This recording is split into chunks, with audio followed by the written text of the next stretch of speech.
আল্লাহ রাব্বুল আলামিন তার নবীর মাধ্যমে আমাদেরকে জানাচ্ছেন, কি জানাচ্ছেন? সূরা কাহফ আপনি তেলাওয়াত করবেন, ইনশাআল্লাহ আপনি দাজ্জালের ফিতনা থেকে বেঁচে থাকবেন। সারা বিশ্বে মেসাকার করে দিবে সে, হাতে জান্নাত জাহান্নাম নিয়ে ঘুরবে, মানে উন্নতি এবং ধ্বংস। আর কি 40 দিন সে পুরো বিশ্বটাকে শাসন করবে। কতদিন? 40 দিন। কোত্থেকে আসবে? উত্তর তিনটা। কয়টা? তিনটা বর্ণনা পেয়েছি আমি, এর চেয়ে বেশি থাকতে পারে, আমার হয়তো জানা নাই। আমি তিনটা পেয়েছি। এক, খোরাসান থেকে সে বের হবে, 1 নাম্বার। 2 নাম্বার, ইস্পাহান একটা জায়গা আছে ইরানের, সেখান থেকে বের হতে পারে, 2টা।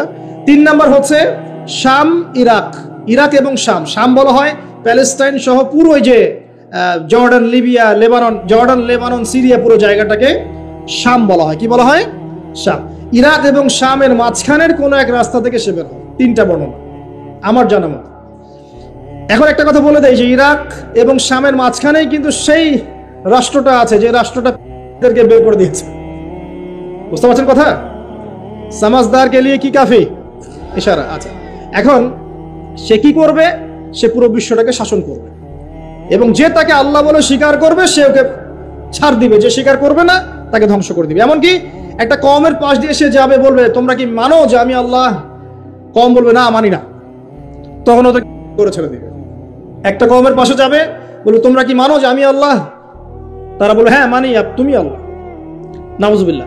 তখন ওই কওমকে সে কি দিবে? গুপ্তধন দিবে। গুপ্তধন মানে সে যখন হাঁটবে তার পিছনে গুপ্তধনগুলো ঘুরে বেড়াবে। মানে এমন ফিতনা যেটা আপনি কল্পনা করতে পারবেন না। মানে মুমিন ব্যক্তিও যদি তার সাক্ষাৎ পায়, সেও বিভ্রান্ত হয়ে যেতে পারে। তবে এমনও মুমিন থাকবে যে বিভ্রান্ত হবে না। যেমন এক যুবকের কথা এসেছে, এই যুবকটা তোমরা ভালো করে শোনো। এক যুবকের কথা এসেছে, যে যুবক দাজ্জালের সাক্ষাৎ পাবে, দাজ্জাল তাকে হত্যা করবে দ্বিখণ্ডে, একদম 2 কোপ। বলবে যে তুমি কি বিশ্বাস করো আমি আল্লাহ? সে বলবে না, বিশ্বাস করি না। 1-2 কোপ, দ্বিখণ্ডিত। এক দেহের একটা অংশ একদিকে, আর একটা অংশ আরেকদিকে। তারপরে দেহের এই 2 অংশকে সে আবার জিন্দা করবে, জীবিত করবে, করে আবার তাকে বলবে এবার কি বিশ্বাস হলো যে আমি আল্লাহ? তোমাকে মৃত্যুর পর আবার জীবন দিলাম, তোমার কি বিশ্বাস হলো যে আমি আল্লাহ? এই যুবক তখন বলবে এবার আমার পূর্ণ বিশ্বাস হয়েছে তুই দাজ্জাল। আল্লাহু আকবার। কারণ আমি রাসূলের হাদিস জানতাম যে দাজ্জাল এক যুবককে হত্যা করে দ্বিখণ্ডিত করে আবার জীবিত করে বলবে বিশ্বাস করবি কিনা আমি আল্লাহ। কিন্তু আমি জানতাম না যে আমি সেই যুবক। কথা বুঝতে পারছেন? তো এই যুবক ইনশাআল্লাহ তাআলা উঁচু স্তরের শহীদ হবে ইনশাআল্লাহ। তো যুবকদের জন্য আদর্শ আছে। তো দেখুন, দাজ্জালকে যারা ফলো করবে সে প্রোগ্রেস, ফলো করবে না ধ্বংস। সে বিশ্ব শাসন করবে।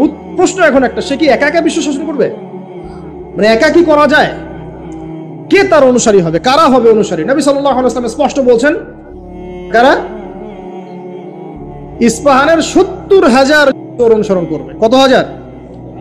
এবং তার লাস্ট ফলোয়ার সম্পর্কে বলা আছে এক শ্রেণীর মহিলা যাদেরকে ঘরে রাখা যাবে না। তো সেই আদর্শ এখন ছড়িয়ে পড়েছে না?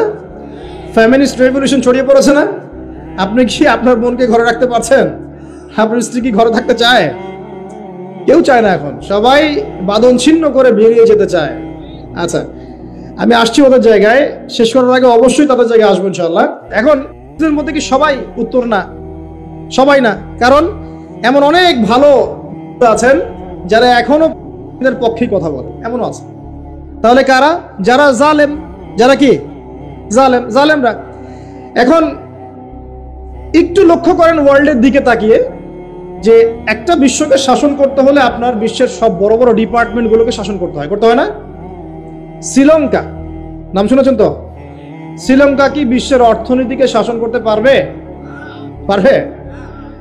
মালদ্বীপ পারবে? পাকিস্তান, নামটা যদিও পাকিস্তান, কিন্তু ওখানে অনেক নাপাকি আছে।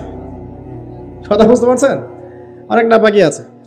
আল্লাহ পাক পবিত্র করুন, নাপাকি থেকে দোয়া করি। তো উত্তর কোরিয়া, সে কি পারবে? আপনাকে যদি ইকোনমিক্যালি সারা ওয়ার্ল্ডকে রুল করতে হয়, তাহলে সারা বিশ্বের অর্থনীতি আপনার নখদর্পণে থাকতে হবে। সেটা কি মুসলিমদের আছে? কাদের হাতে এগুলো এখন? বুঝে নেন। তাহলে ওয়ার্ল্ডকে রুল করতে হলে ইকোনমি ডমিনেন্ট করতে হবে। আপনি এটার ক্ষমতা আমাদের কাছে নাই, ওদের কাছে আছে। মিডিয়া নিয়ন্ত্রণ করতে হবে না? ওয়ার্ল্ডকে রুল করতে হলে মিডিয়া লাগবে কিনা? তাদের হাতে। ফাইন্যান্স রুল করতে হবে কিনা, লাগবে, এটা ওদের হাতে। পলিটিক্যাল অ্যাফেয়ার্স রুল করতে হবে কিনা, হবে। মিলিটারি সেকশন রুল করতে হবে কিনা, হবে। অস্ত্রশস্ত্র, এগুলো তাদের সবচেয়ে সেরা অস্ত্রগুলো লাগবে কিনা। মনে করেন আমার কাছে আছে পারমাণবিক অস্ত্র, আপনার কাছে আছে ওই যে রাইফেল, আমি কি আপনাকে ভয় করব? হ্যাঁ, আপনার কাছে যদি পারমাণবিক অস্ত্র থাকে, আমার কাছে না থাকে, আমি ভয় করতে পারি আপনাকে, তাই না? এখন এই মেজর ডিপার্টমেন্টগুলো কি তারা রুল করছে কি করছে না? করছে কি করছে না? আচ্ছা, যারা মসিহুদ দাজ্জালকে ফলো করবে তারা ওয়ার্ল্ডে আজকে এত শক্তিশালী হয়ে গেছে। তারা কি এত শক্তিশালী ছিল কখনো? উত্তর না। কখন হয়েছে? বিগত 100 বছরে। কত বছরে? প্রায় বিগত 100 বছর। এখন আপনাকে বাঁচাবে কে তাদের থেকে? আল্লাহ পাক কি বলছেন? কোন সূরা? আল্লাহ পাক বলছেন না, রাসূল সাল্লাল্লাহু আলাইহি ওয়াসাল্লাম বলছেন। কে বলছেন? রাসূলুল্লাহ সাল্লাল্লাহু আলাইহি ওয়াসাল্লাম বলছেন কোন সূরা বাঁচাবে? সূরা কাহফ। প্রথমে সূরা কাহফ থেকে একটা ছোট্ট অংশ বলি, তারপর আমি শেষের দিকে যাচ্ছি। এই অংশটা মনোযোগ দিয়ে শোনেন। এই সূরার মধ্যে 4টা ঘটনা আছে। কয়টা ঘটনা? একটা আসহাবুল কাহফের ঘটনা, 2 নাম্বার 2 বন্ধুর ঘটনা, এক বন্ধু খুব বস্তুবাদী, আর এক বন্ধু হচ্ছে দরিদ্র মুমিন। 3 নাম্বার হচ্ছে যুলকারনাইন বাদশা বা নবী, অনেকে অনেক কথা বলেন, আলাইহিস সালাম, তার ঘটনা। 4 নাম্বার হচ্ছে মূসা এবং খিদর আলাইহিস সালাম, তাদের ঘটনা। এছাড়াও এই সূরার মধ্যে ইয়াজুজ আর মাজুজের কথাও আছে। একটা ঘটনা আপনাকে দেখতে হবে আগে, একটু বিশৃঙ্খলা করবেন না প্লিজ, বসেন, আমরা বেশি লম্বা করবো না আলোচনা, একটু বসেন। কোন ঘটনা? যদি কোনো প্রশ্ন থাকে আপনাদের চিরকুটে লিখবেন, লিখে ভলান্টিয়ারের কাছে দিবেন, আমরা শেষে যদি সময় পাই দেওয়ার চেষ্টা করবো ইনশাআল্লাহ। একটা ঘটনা, মূসা আলাইহিস সালাম দাঁড়িয়ে লেকচার দিচ্ছেন, জনগণ শুনছেন। একজন দাঁড়িয়ে বললেন, নবী মূসা আপনি অত্যন্ত চমৎকার আলোচনা করেছেন, আপনার চেয়ে কোনো জ্ঞানী মানুষ কি পৃথিবীতে আছে? নবী মূসা বলছেন না। আল্লাহ পাক ধরলেন, না, তোমার চেয়েও জ্ঞানী মানুষ আছে। মূসা আলাইহিস সালাম বলছেন, কে সেই মানুষ? আমি তার সাথে সাক্ষাৎ করতে চাই। আল্লাহ পাক বললেন, তুমি 2 সাগরের মিলনস্থলে তাকে পাবে। তিনি চলে গেলেন, গিয়ে দেখলেন হ্যাঁ সেখানে একজন মানুষ আছে, তার নাম খিদর। কি নাম? নবী মূসা বললেন, হাল আত্তাবিউকা আলা আন তুআল্লিমানি মিম্মা উল্লিমতা রুশদা, হে খিদর আমি কি আপনার অনুসরণ করতে পারি এই শর্তে যে আপনি আমাকে জ্ঞান শিক্ষা দিবেন যা আল্লাহ আপনাকে শিখিয়েছেন? খিদর বলছেন, ইন্নাকা লান তাসতাতিআ মাইয়া সাবরা, তুমি আমার সাথে ধৈর্য ধরতে পারবে না। আগেই বলে দিলেন, এত দূরদর্শিতা, আগেই বলে দিলেন ধৈর্য তুমি ধরতে পারবে না। কথা বুঝতে পারছেন? মূসা আলাইহিস সালাম বলছেন, না ইনশাআল্লাহ আমি ধৈর্য ধরবো। আচ্ছা ঠিক আছে, চলো আমার সাথে। তারা চললেন, সামনে নৌকা, নদী পার হলেন। নদী পার হওয়ার আগেই নৌকা ফুটা করে দিলেন। একটা মাঝি, পদ্মা নদীর মাঝি আমাকে যদি ফ্রি নৌকা পার করে দেয় আর আমি তার নৌকাটা ফুটা করে দেই, অন্যায় না? খিদর আলাইহিস সালাম এটা করলেন। মূসা আলাইহিস সালাম বলছে, এটা কি করলেন আপনি? অন্যায় করলেন। খিদর বলে, আমি বলি নাই আপনাকে আপনি প্রশ্ন করবেন না, আপনি ধৈর্য ধরতে পারবেন না? ঠিক আছে, ভুল হয়ে গেছে, চলেন সামনে। আবার যাচ্ছেন, একটা বাচ্চা, ছোট বাচ্চা ডেকে নিলেন, হত্যা করে ফেললেন। এটা কি করলেন? নিষ্পাপ বাচ্চাকে হত্যা করলেন। আমি কি বলি নাই তুমি সবর করতে পারবে না? তিনি বলছেন, হ্যাঁ ঠিক আছে, আরেকবার প্রশ্ন করলে আমাকে আর সাথে নিয়েন না, চলেন। এবার সামনে গিয়ে একটা দেয়াল পড়ে আছে, একটা গ্রামে গেলেন। গ্রামে গিয়ে বললেন, নাস্তা পানি কিছু হবে কিনা, সৌজন্যমূলক। কেউ কোনো নাস্তা পানি দিল না, কোনো সৌজন্যমূলক আচরণই করলো না। ওই যে বাসায় মেহমান আসলে বলে না, খেয়ে আসছেন না গিয়ে খাবেন, ওই টাইপের ছিল আর কি। তো যাই হোক, তিনি দেখলেন যে ওদের একটা দেয়াল পড়ে গেছে বেচারা, ওই দেয়ালটাকে তিনি আবার শক্ত করে নির্মাণ করে রেখে দিলেন। মূসা আলাইহিস সালাম বললেন যে এটা কি করলেন? নাস্তা পানিও দিল না, ভালো ব্যবহারও করলো না, আপনি উল্টা তার এই উপকার করলেন বিনা পারিশ্রমিকেই। কিছু আজর নিতেন তাহলে তো ভালো হতো। তো খিদর আলাইহিস সালাম বলেন, এটা হাদা ফিরাকু বাইনি ওয়া বাইনাক, আমার আর তোমার মাঝে এখন ফিরাক, পার্থক্য হয়ে গেল, আর আমাদের পথ চলা হলো না। তবে যাওয়ার আগে আমি জানিয়ে দেই, ওই নৌকা ফুটা করেছিলাম এই কারণে, যদি ফুটা না করতাম তাহলে জলদস্যু নৌকাটা নিয়ে যেত। ফুটা করে দিয়েছি, এই খারাপ নৌকা তারা আর নিবে না। ঠিক আছে কথা? 2 নাম্বার, বাচ্চাকে যদি হত্যা না করতাম এই বাচ্চা বড় হয়ে বড় কাফের হতো এবং পিতা মাতাকেও কুফরিতে নিয়ে আসতো। এটা আমি আল্লাহর হুকুমে করেছি, একা একা করি নাই। 3 নাম্বার, এই দেয়াল নির্মাণ করেছে এই কারণে, এই দেয়ালের নিচে 2 জন এতিম বাচ্চার রেখে যাওয়া পৈতৃক সম্পত্তি আছে, এটা নির্মাণ করে দিয়েছি, মানুষ এটা সিজ করতে পারবে না, তারা যখন বড় হবে তখন নিবে ইনশাআল্লাহ। তো এই 3টা ঘটনাতে একটু ফোকাস করেন। কোন সূরা আছে এটা? সূরা কাহফ। এই 3টা ঘটনাতেই বাহ্যিক চোখে যা দেখা যাচ্ছে সেটা সত্য নয়, ভিতর থেকে যা দেখছেন সেটা সত্য। কথা বুঝতে পারছেন? তো সূরা কাহফ আপনাকে দাজ্জাল থেকে বাঁচাবে মানে কি? দাজ্জালীয় ফিতনার যুগে বাইরের চোখে আপনি যা দেখবেন সেগুলো সবসময় সত্য হবে না। রিয়েলিটি আর ভিজুয়াল ওয়ার্ল্ডের মধ্যে আকাশ পাতাল পার্থক্য থাকবে। এটা হচ্ছে দাজ্জালের যুগ। আমি বুঝাতে পারছি না।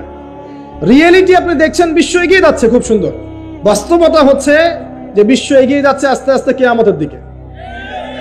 রিয়েলিটি দেখবেন যে ইকোনমি খুব প্রোগ্রেস হচ্ছে, হ্যাঁ, মানে মানুষের জীবনযাত্রার মান একদম উন্নতির দিকে। বাস্তবতা হচ্ছে পুরো ওয়ার্ল্ডের ইকোনমিক সিস্টেমটা ধ্বংসের মুখে আছে।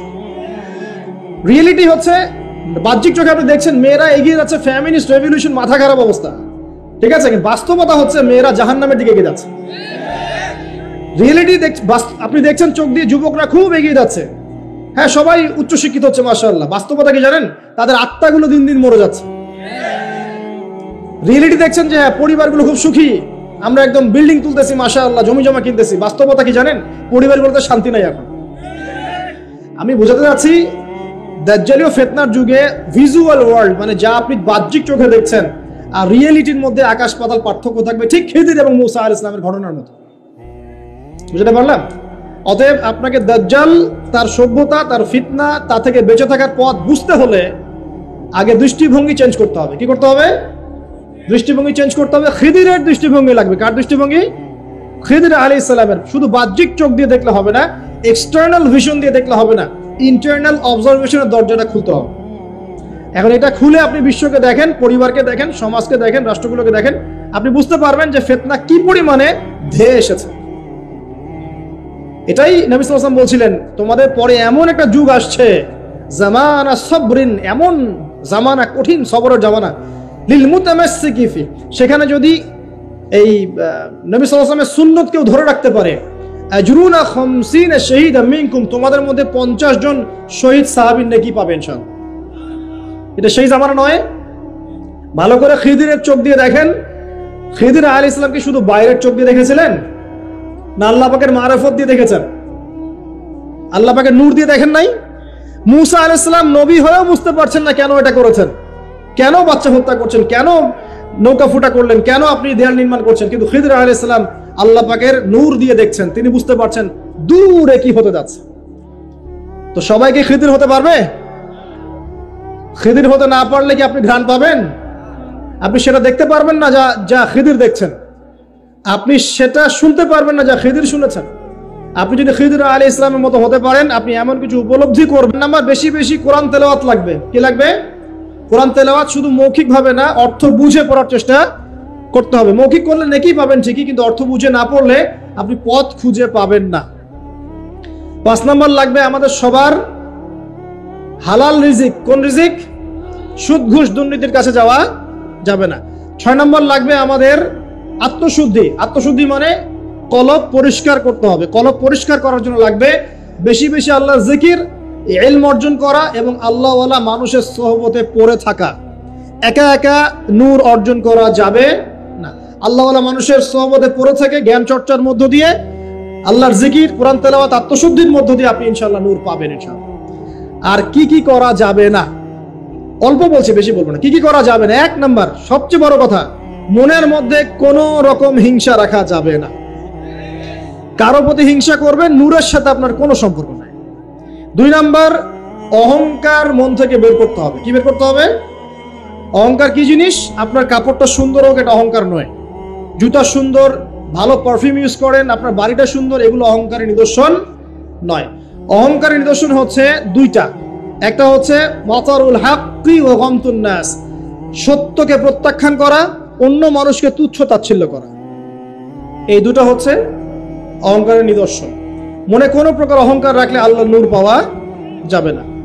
অনেক বড় বড় ডিগ্রি সার্টিফিকেট অর্জন করেও যদি মনের মধ্যে কিবার বা অহংকার থাকে, কোশ্চিন কালেও আপনি খিদির হতে পারবেন না। আমি কথা বোঝাতে পারছি?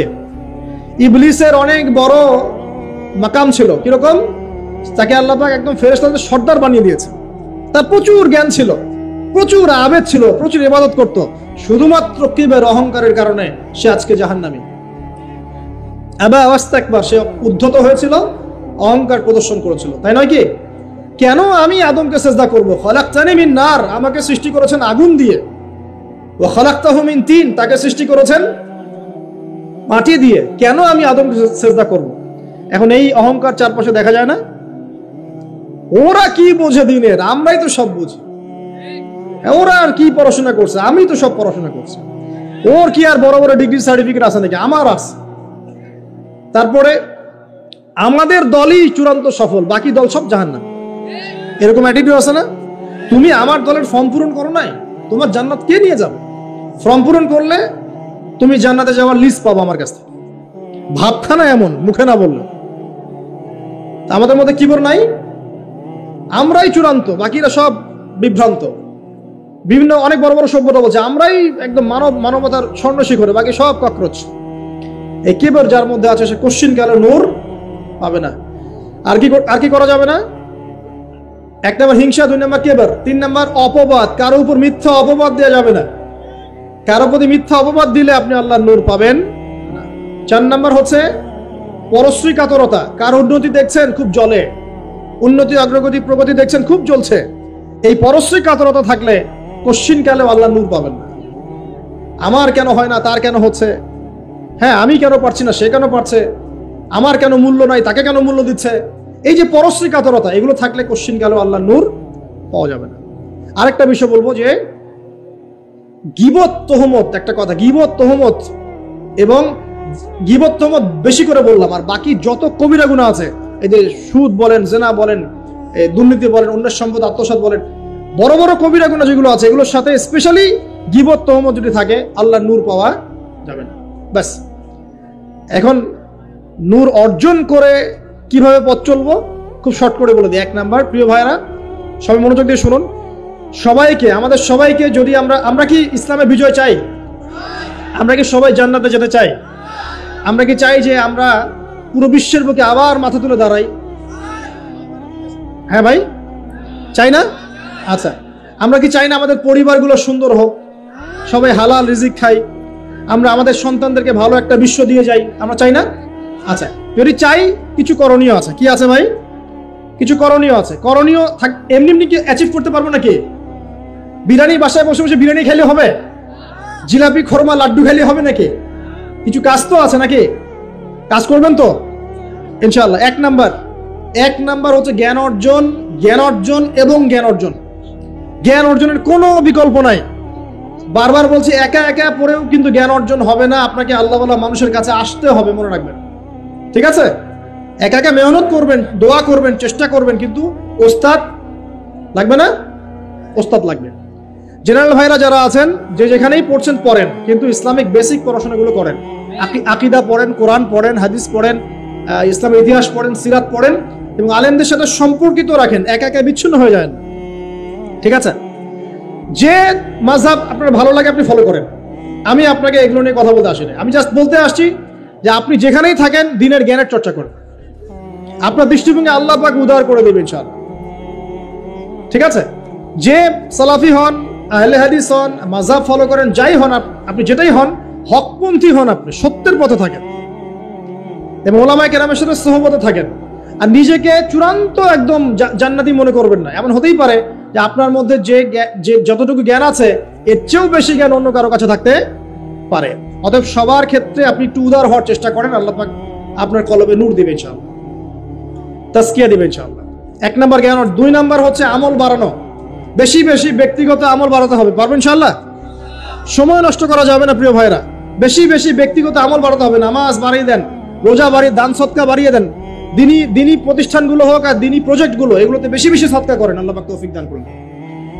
বেশি বেশি হজ করেন, উমরা করেন, রোজা রাখেন, কোরআন তেলাওয়াত করেন, জিকির আজগার করেন, ঠিক আছে, তাহাজ্জুদ পড়েন, বেশি বেশি নেক আমল বাড়িয়ে দেন ইনশাআল্লাহ। 3 নাম্বার, পরিবারের আদর্শ ঠিক করেন। পরিবারের আদর্শ ঠিক না করে যদি বড় বড় কথা বলি কোনো লাভ নাই। আমার পরিবারটা ঠিক করতে হবে, আল্লাহ পাক এর জন্য আমাকে জবাবদিহি করাবেন। হ্যাঁ, অনেক চেষ্টা করার পরেও যদি ঠিক না হয় সেটার বিচার আলাদা। নূহ আলাইহিস সালাম 950 বছর দাওয়াত দিয়েছেন, তার একজন ছেলে ইসলাম কবুল করে নাই। তো এখন কি নূহ আলাইহিস সালাম দোষী? তিনি কি দোষী? না। মুহাম্মদ সাল্লাল্লাহু আলাইহি ওয়াসাল্লাম এর অনেকেই, চাচাদের অনেকেই ইসলাম কবুল করে নাই, তা তিনি কি দোষী? না। আপনি চেষ্টা করবেন পরিবারকে পরিপূর্ণ ইসলামী পরিবেশে রাখার, শরঈ পর্দায় রাখার, এবং আমাদের পরবর্তী প্রজন্ম যারা আছে, আমাদের ছেলে মেয়েরা, এদেরকে অবশ্যই ইসলামের সুশিক্ষায় শিক্ষিত করবেন ইনশাআল্লাহ। আমি বলছি না তাদেরকে আপনি ডক্টর বানাবেন না, ইঞ্জিনিয়ার বানাবেন না, আমি এগুলো বলছি না। অ্যাটলিস্ট আমার দ্বারা এরকম কথা আপনি শুনবেন না। আমি আরো বলি তাদেরকে আরো বড় বড় প্রফেশনে নিয়ে যান, কিন্তু ইসলামিক শিক্ষাটা আগে ছোটবেলায় দেন।